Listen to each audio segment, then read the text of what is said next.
Thank you very much. Very happy to take questions. I hope they get a better audience reaction than yesterday. Let's start with Tom Bradbury from ITV. Mr. Cameron, first of all, you said that the national priority was to deal with the deficit. Then you wobbled a bit at the start of the year and said the cuts weren't going to be that bad. Then you said there was a worry we might end up being like Greece, and really the focus was to make sure that we didn't lose our credit rating. And most recently, you've said that actually the priority is to stop the national insurance rise. What exactly is the driving force of your economic policy? The driving force of our economic policy is to get our economy going and to deal with the deficit. I don't resile from a single thing that I've said about the importance of the deficit. I'm actually proud of the fact that it was the Conservative Party that said, loudly and clearly, this was the biggest problem facing the country. We were the first to say that public expenditure did need to be cut. We were the first to warn of the potential threats of the deficit to interest rates, to mortgage rates. And having started in quite a lonely position with people thinking we were talking too much about this, what I think is interesting is now the huge weight of business and economic and other opinion all actually saying we have to deal with this deficit and we have to take early steps to do that. Now, what we've done, which I would challenge you to find any opposition anywhere that has been as clear and specific, is we've said what we'll do in the first year, 2010, reducing public spending by £6 billion in that year, making an early start, just as we always promised, and we've set out how we'll do that. That sets public spending on a permanently lower path for the whole of the Parliament. But we've gone further than that. We've actually said, here are some of the difficult decisions that we'll have to take. We've said what we'll do about pensions, what we'll do about public sector pay, what we'll do about some of the benefits paid to better off people, the scale of the reduction in terms of Whitehall. Now, if you don't think these are significant, perhaps you have to reflect on the fact that these are now, regularly appearing on every Labour leaflet. They think they're significant. They haven't matched them. They haven't said anything as specific as that. So I would say getting the economy growing, as I've said all along, and getting the deficit dealt with, these are not alternatives. They go together. But I do believe, fundamentally, that as you come out of recession, move into recovery, it is hard to think of a more stupid thing to do than put a tax on jobs. And that is why we are using some of those savings from the first year to stop the national insurance in the second year.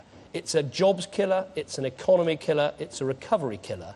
And it is, I think, pretty remarkable that 100 leading businessmen, now employing over 1 million people, have come out and said precisely that it is not cuts to waste that threaten the recovery, it is Labour's jobs tax. So armed with that, I think we've shown a very clear path for our economy and how we get it on the mend. Nick Robinson. Thank you very much. Nick Robinson, BBC News.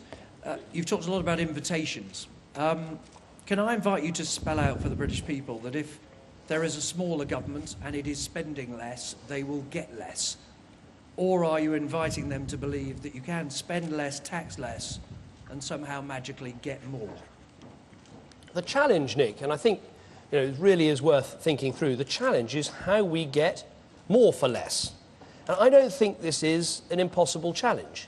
If you had any business leader standing on this platform behind this lectern instead of a political leader, and you said to them, how are you going to get more for less? They'd say, that's what we do in our businesses every month, every year. We look at how we reduce our costs and improve what we give to our customers. The idea that Sainsbury's would suddenly say, well, we won't have good food cost less at Sainsbury's, we have to have good food cost more at Sainsbury's, is ridiculous. So we're asking that government does what every small business, what every big business, what many families have done in our country, and actually say, how do we get more for less? Now, we don't just have some sort of accountant's approach to this issue about saying, well, how can we make some reductions here and some changes there and some cost savings there? We have a whole new theory of how government should act to get more for less, and that is actually by encouraging the big society, by recognising we're all in this together. And that is the big change that's at the heart of this manifesto. So yes, we are saying to the British people that we have to spend less. Everybody knows that. Every party is saying that at this election. But uniquely, we are able to say to people, as well as spending less, as well as being upfront about it, as well as starting earlier than the others, We actually have a way of trying to get more for less. The others don't believe that's possible.